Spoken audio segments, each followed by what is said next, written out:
साथियों, राष्ट्रीय राजभर सेवा संघ महाराष्ट्र के वार्षिक अधिवेशन और महाराजा सुहेलदेव जी की जयंती पर मुंबई के तमाम कोने से हमारी राष्ट्रीय राजभर सेवा संघ की जितनी शाखाएं हैं, उन शाखाओं के हमारे पदाधिकारियों, कार्यकर्ताओं और हमारे सदस्यों के बलबूते पर के सहयोग से, उनके सहकार्य यहाँ पर उपस्थित हुए हमारे तमाम राजभर भाइयों और बहनों और हमारे मंच पे आसीन हमारे समाज के नगीने, माननीय आज के प्रमुख वक्ता माननीय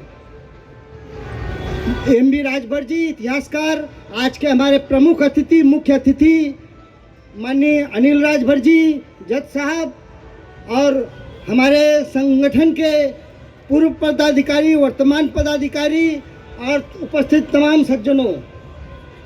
राष्ट्रीय राजभर सेवा संघ विगत कई वर्षों से आप लोगों के बीच में सामाजिक कार्य करता है, सामाजिक नवचेतना पैदा करने का काम करता है। महाराजा सुहेलदेव की जो जयंती है, इसकी परंपरा भी राजभर बिरादरी में, राजभर समाज में जो देन है, वो भी राष्ट्रीय राजभर सेवा संघ महाराष्ट्र की ही देन है। हम राष्ट्रीय राजभर सेवा संघ महाराष्ट्र के पूर्व अध्यक्ष, हमारे इतिहासकार माननीय एम.बी. राजभर जी के एहसानमंद हैं। ये पूरा राजभर समाज एक तरह से एहसानमंद है। इतिहास में से कोई चीज खोज कर लाना और उसे फिर से प्रस्थापित करना। अभी हमसे पहले भी हमारे प्रमुख अतिथियों में से, हमारे विशिष्ट अतिथियों में से कई अतिथिगण थे। हिंदू स्वराज्य की स्थापना, हिंदवी स्वराज्य की स्थापना, हिंदवी स्वराज की स्थापना के नाम पे महाराजा शिवाजी महाराज का, छत्रपति शिवाजी महाराज का जैसा नाम इस महाराष्ट्र की धरती में, इस देश की धरती पे लिया जाता है, उस तरह से नाम महाराजा सुहेलदेव जी का नहीं लिया गया। तो इसके लिए दोषी यहाँ के इतिहासकार हैं, जो जिन इतिहासकारों ने, जिन मनुवादी व्यवस्था के इतिहासकारों ने, ब्राह्मणवादी व्यवस्था के इतिहासकारों ने इस इतिहास को दबाने का काम किया। ये तो अंग्रेजों और मुगलों की भी मेहरबानी है कि उन्होंने अपने दस्तावेजों में कुछ चीजें लिख रखी थी। अगर गाजी मसूद को परास्त करने का इतिहास है तो अंग्रेजों ने भी लिखा है, मुगलों ने भी लिखा है, या पुराने इतिहासकारों या उनके लोगों ने भी लिखा है। तो उसी इतिहास को छानबीन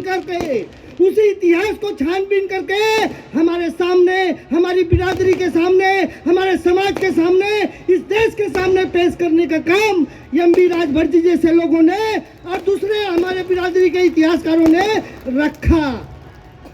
उसके बाद आज हम ये कहते हैं कि गर्व से कहो, हम राजभर हैं। हम भी एक राष्ट्रवीर की औलाद हैं। हम भी ऐसे देश के ऐसे सपूत की औलाद हैं जो राजा थे। हम लोग आज छाती ठोक के कहते हैं कि राजा थे, राजा के वंशज हैं। लेकिन हमारे बीच में हमारे वक्ता, समाज के एक नगीने माननीय ओम प्रकाश राजभर जी ने बताया, और मैं भी अक्सर यही बोलता हूँ, आज भारतीय संविधान लागू है, आज राजशाही लागू नहीं है कि सुहेलदेव जी के वंशज आज अपने आप राजा बन जाएंगे। ऐसा मुमकिन नहीं है, ऐसा मुमकिन नहीं है। लेकिन हम जब राजा बनने की या राजा के वंशज होने की बात करते हैं तो हम लोगों को उस दिशा में काम भी करना चाहिए। आज की परिस्थिति के अनुसार आज हम तलवार और भाले के भरोसे से, महाराजा सुहेलदेव जी का फोटो आप लोग देखते होंगे, घोड़े पे सवार होके भाला लेके। आज क्या भारत की मिलिट्री भाला लेके युद्ध करती है? नहीं करती है। आज तोप की बारी है। तमाम तरह के नए आधुनिक अत्याधुनिक हथियार आ गए हैं भारतीय सेना के पास। तो उसी तरह से राजा बनने की भी जब बात आती है तो आज लोकशाही है, भारतीय संविधान लागू है। और भारतीय संविधान, डॉक्टर बाबा साहेब अम्बेडकर ने जो देश को भारत का संविधान दिया, उस संविधान के जरिए बाबा साहेब अम्बेडकर ने हम लोगों को इस देश में समता का अधिकार दिया, शिक्षा का अधिकार दिया, साथ ही साथ हमें वोट का अधिकार दिया। हम लोग, मैं राजनीतिक बात नहीं करूंगा, किसी राजनीतिक पार्टी पे टिप्पणी नहीं करूंगा, लेकिन हमारे बीच में यहाँ एक दो नेता आए भी थे, आने वाले भी हैं।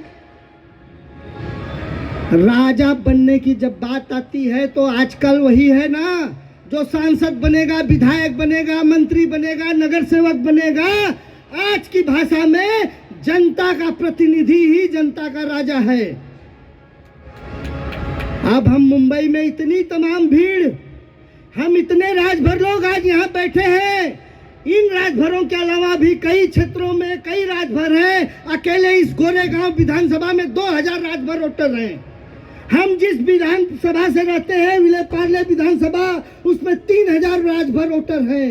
अंधेरी विधानसभा में 4000 राजभर वोटर हैं लगभग।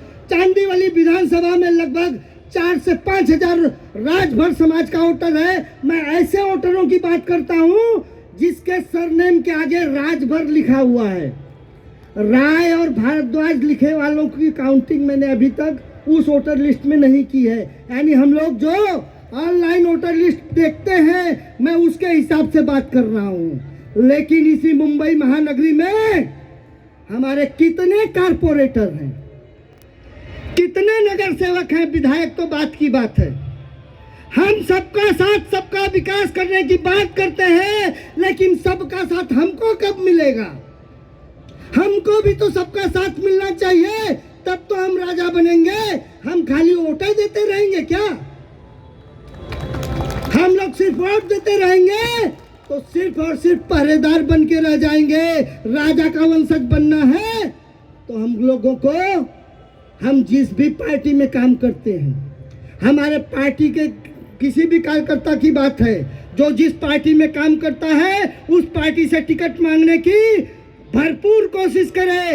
राजभर संगठन भी उसके साथ में खड़ा होने की बात करेगा, उसे जिताने की भी बात करेगा। हम पार्टी की बात नहीं कर रहे हैं, हम बात कर रहे हैं राजनीतिक पहचान बनाने की। आज हमारे लोग हमारी इस एकता को देख के सोचते हैं कि ये अच्छा वोट बैंक है, तो हमें सिर्फ वोट बैंक नहीं बन के रहना चाहिए, हमें वोट लेने वाला भी बनना चाहिए।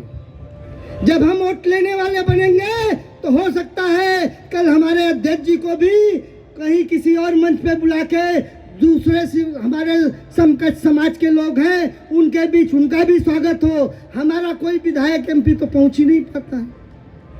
मुंबई में हम हैं तो हमारे लोगों को भी मिलना चाहिए और उसके लिए कोशिश हमें और आपको करनी है, तब हम राजा बनेंगे। लेकिन राजा बनने के लिए दूसरी एक और चीज है। हम लोग जब हम इतिहास की बात करते हैं, इतिहास प्रस्तापित करने की बात करते हैं, तो हमें कुछ चीजों को छोड़ना भी चाहिए, कुछ चीजों को छोड़ना भी चाहिए। असल में मैं आज कहूं तो मैं सुहेलदेव महाराज का जयकारा करना ही नहीं चाहता था, सही करता हूं, लेकिन सुहेलदेव महाराज जी का जयकारा क्यों नहीं करना चाहता था वो भी स्पष्ट करता हूं।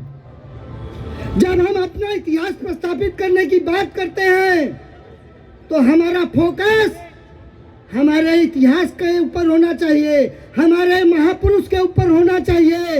महाराजा सुहेलदेव की जब हम बात करते हैं तो मैं कह रहा हूं कि अगर सुहेलदेव जी को पकड़ना है तो भले उनके जन्मदिन पे, उनकी जयंती पे किसी का भी कुछ आए, किसी का भी कुछ आए, उसे साइड में रखना चाहिए।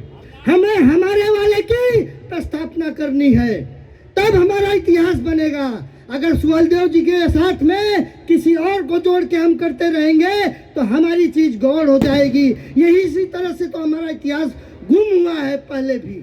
जब हम जैसे आपके बच्चे के जन्मदिन के ऊपर, आपके बेटे का अगर जन्मदिन होगा, उसी दिन मेरे बेटे का जन्मदिन होगा, तो आप अपना जन्मदिन का समारोह मनाएंगे तो आप किसका जन्मदिन मनाएंगे?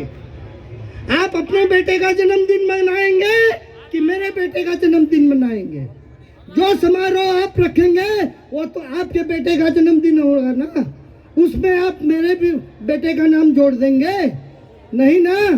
तो हमें इस बात को समझना चाहिए कि हमें महाराजा सुहेलदेव राजभर जी के इतिहास को अगर प्रस्थापित करना है तो उनको ही एक्सप्लोर करना चाहिए, उनकी बातों को आगे बढ़ाना चाहिए। और जब हम बात करते हैं तो हमें शिक्षा की तरफ ध्यान देना ही होगा।